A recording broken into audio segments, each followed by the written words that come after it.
All right, welcome. Like I said before, welcome to the show. This is Be a Warrior podcast. I'm Angie. I'm an above knee amputee. This is my 4th year that I've entered into as an amputee.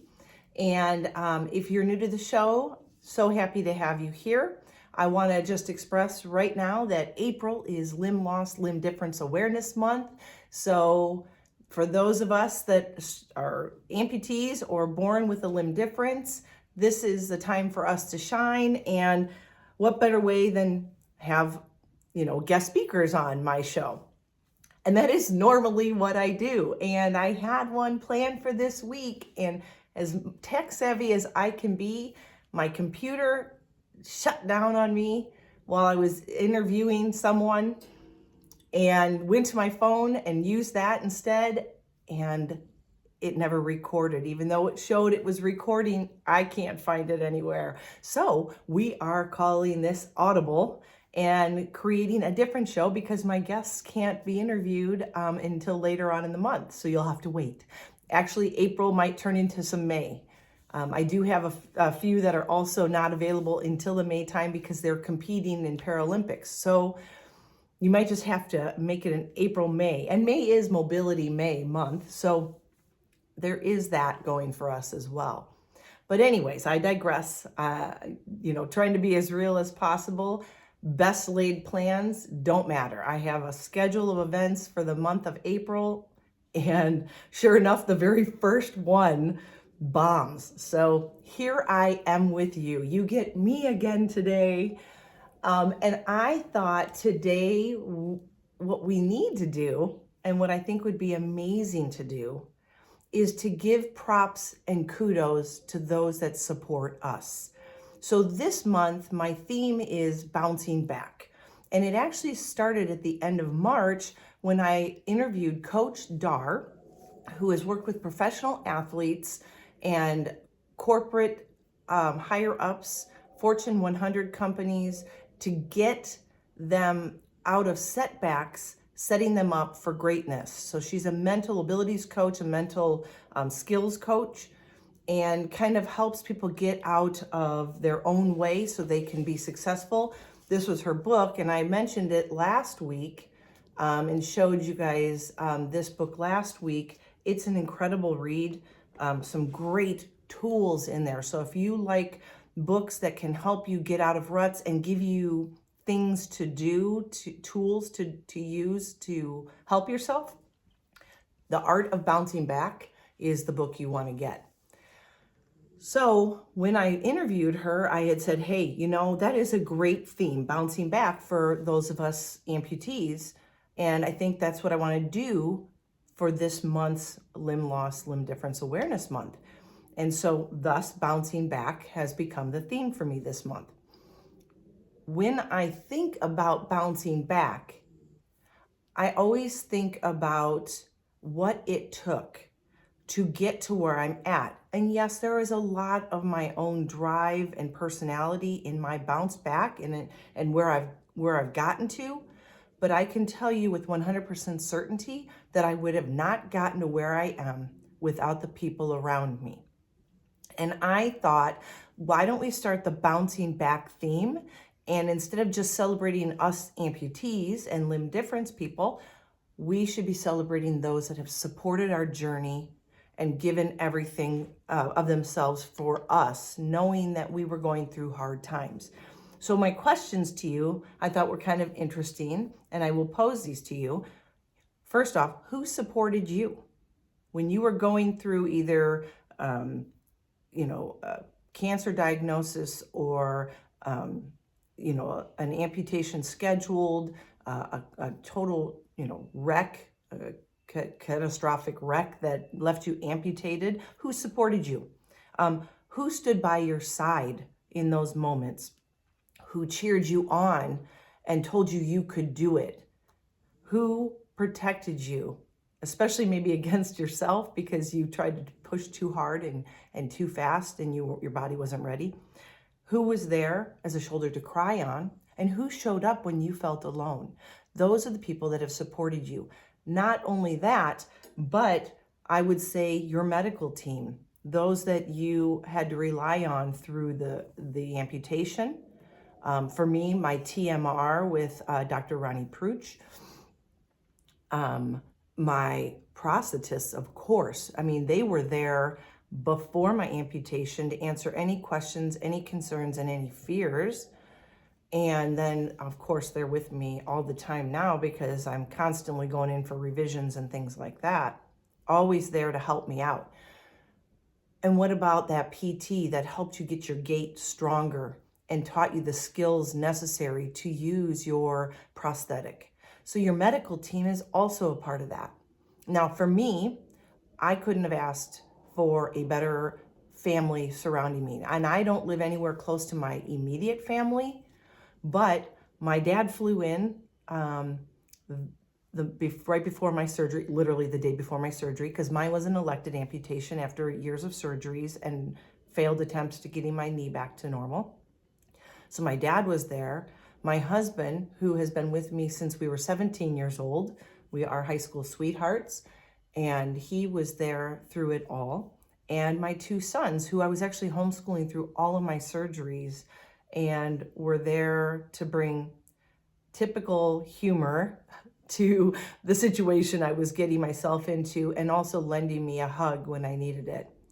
And I could not have done it without the strength and support of my immediate family that was here when I went through the amputation.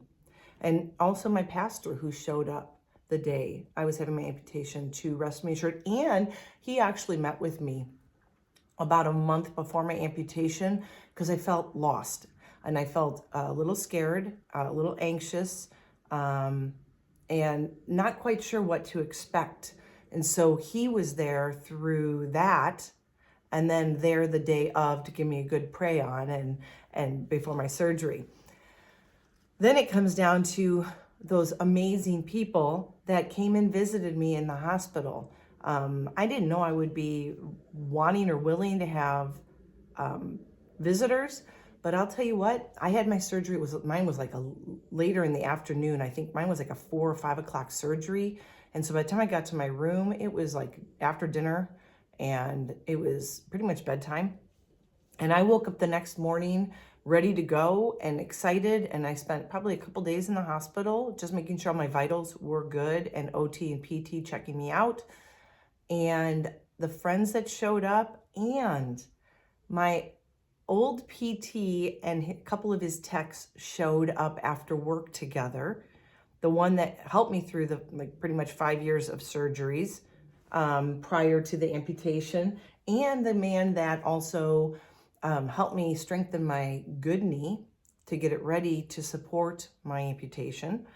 And I mean, talk about a great group of people. I feel blessed. I feel fortunate, and I am grateful for all those people. So if you are listening, you guys mean the world to me. The friends that showed up, that brought the beautiful flowers, that just sat with a coffee and talked with me, made me feel normal and not like I was odd or strange, because you just don't know how you're going to take it and how your friends will take it. Like, I don't know anybody or didn't know anybody before amputation that was an amputee. So, you know, you never know. And I didn't want any of my friends to feel shy or worried. I was always very open, laughing about it, joking, making funny comments. And that's just how I deal with a little stress and when I'm a little anxious or fearful. And so I will make jokes. So thankfully, the friends I've always surrounded myself with are the same way, and they get me. And so they were there. And so for those of you that were there supporting me through thick and thin, through even the surgeries before, giving me rides to PTs and things where I couldn't drive because of, pain meds, thank you, thank you, thank you.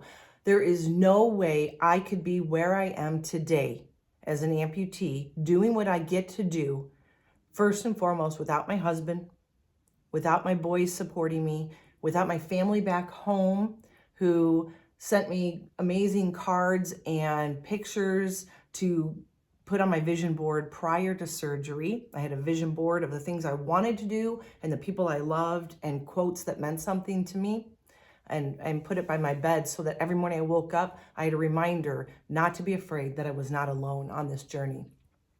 And of course, they're all hilarious about it because they think it's funny. So, I mean, that's kind of the family I grew up in, a big family, 5 of us, and, doing the movie quotes and laughing and joking about everything, trying to make light of a situation that could have been a catastrophic failure. Without all of them, my friends, my medical staff, I wouldn't be where I'm at today. So today, my hat's off to those that supported me and saw me through good and bad, tears and laughter, and the frustrations of things going wrong and the celebrations of everything that went right. And so I thought that we should really kick off Limb Loss and Limb Awareness Month with a celebration of the people that have supported us and have been around us no matter what we were going through. And you may not even be an amputee, but I'm betting there have been people in your life when you have had struggles that have been there for you. And this is the time to say thank you and to celebrate them in your life, because you know what? A lot of times the person that supports deals with a lot more than they let on. And I am sure that if I had a heart-to-heart with my husband on the podcast, there's probably things he would tell me that he was always worried about. Like, I know right now I give him gray hairs when I go out and try to hike, and we'll be doing something really extreme. And I don't scream when something happens. I kind of gasp. So like 2 weeks ago, we did the Hot Shots Memorial hike, which is like, 7 miles back and forth, like a round trip, for the 19 Hot Shots in Yarnell that died in the fire 10 years ago. And it is my second time I've done this, and it is an intense walk for an above knee because there's so many boulders and there's a lot of thin, narrow passageways where you have to duck around a big boulder, but you don't want to fall off the edge into the cactuses and down a cliff. And needless to say, he'll lead the way and I'll be behind him going up. And several times I would kick. Normally my good foot would kick a rock and I'd go, oh, and he would stop in his tracks, and I'm sure just sprouted like gray hairs right then and there. And then there was times going down, he tries to lead the way in case I stumble and fall forward and gravity takes me forward. He thinks that he'll be able to stop me. And of course, then he can't see me again. So I gasp, and he gets very nervous about walking in front of me too, but he knows it's the best place for him. So that guy has been through a lot. And I know that if he could tell you, I'm sure he had so many high anxieties that probably just stressed him out more than he needed. So when I am dealing with my issues, I have tried to put on the biggest front to protect my family, because I did elect for this surgery because I had no life before this. Truly, I had no life.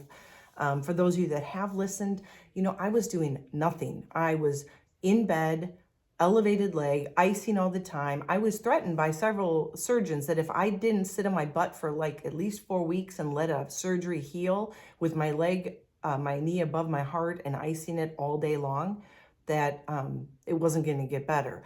And I did listen to him once, which is very hard for me to do. I hate sitting still, and it didn't make a difference. So, but I can say I did it and I felt no difference. But anyways, I digress on that one too, because that is like a rabbit hole we could go down, the things that I had to do. But I literally did nothing, and it was really kind of depressing. The thing that kept me going truly, and my boys probably don't even realize this, and they will when they become like older and have their own families, but I homeschooled my kids through most of their life. They did a couple of years at the beginning of schooling, kindergarten first, second for my oldest, and kindergarten for my youngest, all the way up till part-time in high school, and then they went full-time to school senior year. So that whole time, and then 5 years in there, 5 formative years of their lives, I was in surgeries, recovering at PTs, but still homeschooling them. And if it wasn't for the homeschooling, if they went off to school every day and I was left on my own devices and dealing with myself without distractions, I'm not sure where I would have been through that 5-year time period. I think that distraction can be very good and healthy if you aren't ignoring what's really happening and you embrace it. I tried to embrace it. My embracing it was, well, this is how it is right now, and we will keep trudging forward until we figure out what's wrong. But because I was constantly coming up with lesson plans and working with them and helping them through things and grading things, 5 years went really fast, sadly enough, because I lost those years of really focusing on them because I know I was still holding on to my own pains. But without that homeschooling, I'm not sure I would have been in as good a headspace as I maintained. So I am grateful for that. That was a huge thing, even though it was a lot of work and it was hard to do. There was times we homeschooled like in my bedroom so I could be in bed and they were sitting next to me in bed or whatever while we studied. But that was a huge help. So when you're going through things like this and you've got people around you, that's really, really important. And I know I'm fully blessed to have such a group of people constantly cheering me on, allowing me to do the crazy things that I've wanted to do, like right away skiing, not even 4 months after my surgery, and surfing for the first time in Kauai, not even a year after my surgery, and running a 10K just after my year anniversary.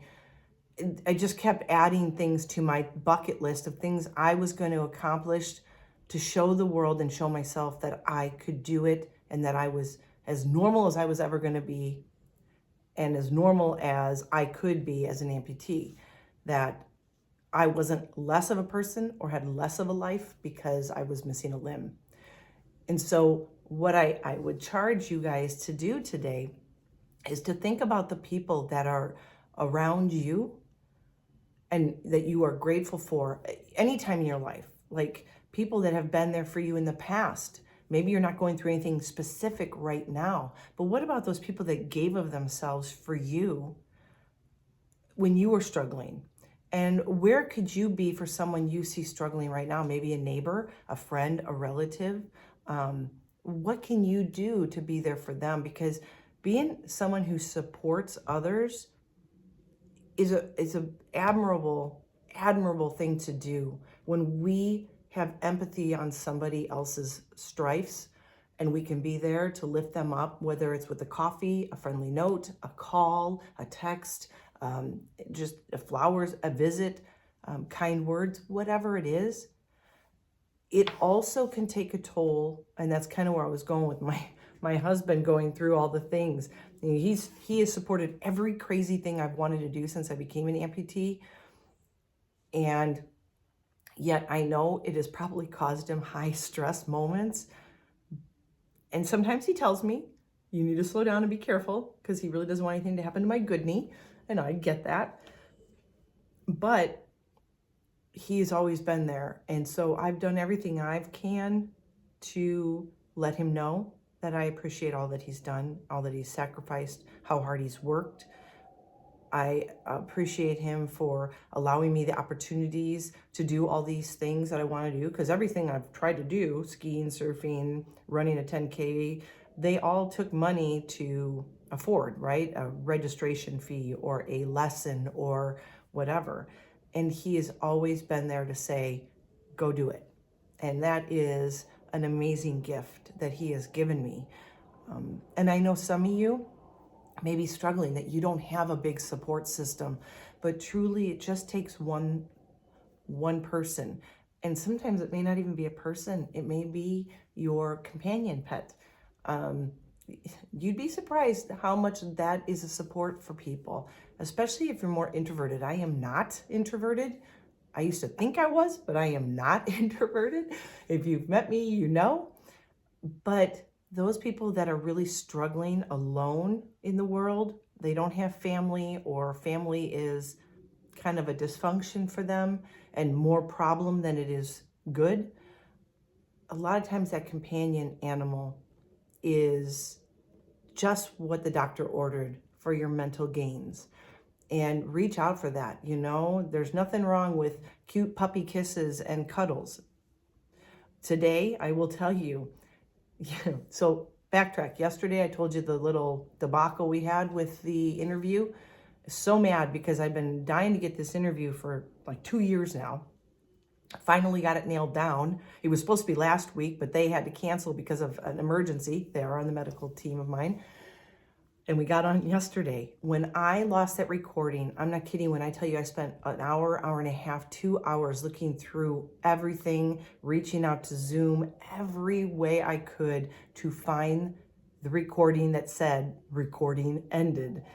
And it was nowhere. And to text them and tell them it was gone, it destroyed me because we spent an hour talking. It was a great interview.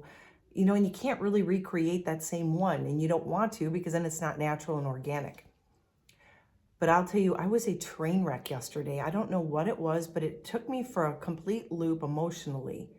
And all I could think about today was getting up first thing in the morning and running over to my horse. That's the reason I look the way I am, if you guys are watching this on YouTube, and just sitting with her. And I'll make sure on my website that I post some pictures of today's session with her. It was the best, warmest feeling I could have asked for and what I needed to heal the strife I felt from yesterday. Like, it really set me back. I don't even know why. I don't know what was going on with me yesterday, but that affected me greater than I should have let it. And I even was telling myself, not a big deal. You don't do this professionally. It's just what it is. But I hate wasting people's time. And I was really looking forward to you guys meeting the people I was talking to. So I'm hoping I can get them on a little later in the month. But when I went, and I don't know if you can hear it, but the wind has been howling here in Arizona. We went from like 74 the last couple days to last night we were in a low of 37. And today was only about 57. Thank goodness it was sunny, but the wind makes it so cold. And so I literally was sitting on the ground with my horse and she was walking around and that wind's cutting through me and I was shivering. And then she finally came and laid next to me and I leaned up against her belly and she just laid down and I could feel her breathing and her warmth. And the next thing I know, I was just totally at peace. So that companion animal can do some serious good in your life. So don't discount that support. So, you could say thank you to your pet, thank you to your horse, thank you to the people in your life. But whatever you do, don't take them for granted. They have been there and they've seen you at your best. They've seen you at your worst. If they're really good at what they're doing, they have been there as the shoulder to cry on, and they have been there cheering you on the sidelines as you have taken flight. So I highly suggest, and I try to end my podcast with a call to action, and I think it's pretty apparent what this call to action is. Today is the day, or this week, the next 7 days, maybe every day for the next 7 days till the next podcast, you reach out to one person and do one kind thank you, somehow, a text, an email, a phone call, a visit, to say thank you for all that you have done and see what it does to transform them. Because I know with me, that especially the first 2 years of becoming an amputee, like I was very, not self-centered is a bad word because it sounds negative, but everything was revolving around me, what I needed, how I was going to succeed, the changes in my prosthetics, all the things I wanted to do, like new life, born again kind of a feel. And you just don't want to forget the people that were there always cheering you on as you were succeeding, because what was going on in their life at that time? Maybe with my family, they were thankful because they saw me soar versus sink. It wasn't a setback. My amputation set me up for better things. And that's one of the things Coach Dar talks about. Setbacks become set-ups. Like she said, a bow and arrow, the harder you pull it back, the farther it's going to soar. So when you feel totally set back in life, just wait, because you are getting ready to get launched into something bigger, better, a different direction you don't know. But reach out. The call to action this week is reach out to the people that supported you through the hard times, through the times you didn't know you could make it through. They were there when you needed them most. And don't forget the times when you were doing amazing. Who was by your side cheering you on, just like they were there as the shoulder when you needed them most? And reach out to them. Do something special for them. When I get off, I'm going to text my boys and let them know. I'm going to call my dad, and I'm going to go and give my husband a big old hug and let him know how much I appreciate all that he has done for me the past 4 years, and how I wouldn't have it any way than have him on my side taking this journey with me. And knowing that we now have a life ahead of us that's worth living and doing stuff, because before this amputation, I was doing nothing. I mean, I was sitting around. I couldn't do anything. I couldn't even bend my leg. I couldn't sit on my couch without sitting sideways and putting my leg up on the couch. That's how bad my knee was. And now I can do anything that I set my mind to, one step at a time. So I hope that you guys have a fantastic week. I hope you reap the benefits of thanking the people that have loved on you and supported you through your journeys, through your highs and your lows. And I would love to hear some of the stories of the things that came to fruition because you reached out to someone. And maybe something happened to you like 3 or 4 years ago, and now you're deciding to reconcile that and say, hey, you know what? Thank you again for that. Maybe you thanked them before, but maybe thank them again to let them know you are actually thinking about them this many years down the road after something they were there for you for. So I hope you have a blessed week. I hope it's amazing. Make it great. Know that this week or this month, we are going to just set ourselves up to support one another and love one another for where we're at. And I hope you have just the best week. And please reach out to me. I would love to hear some stories of people that have supported you and what you've done to thank them. I'm looking forward to that completely. So until next time, as always, be healthy, be happy, be you.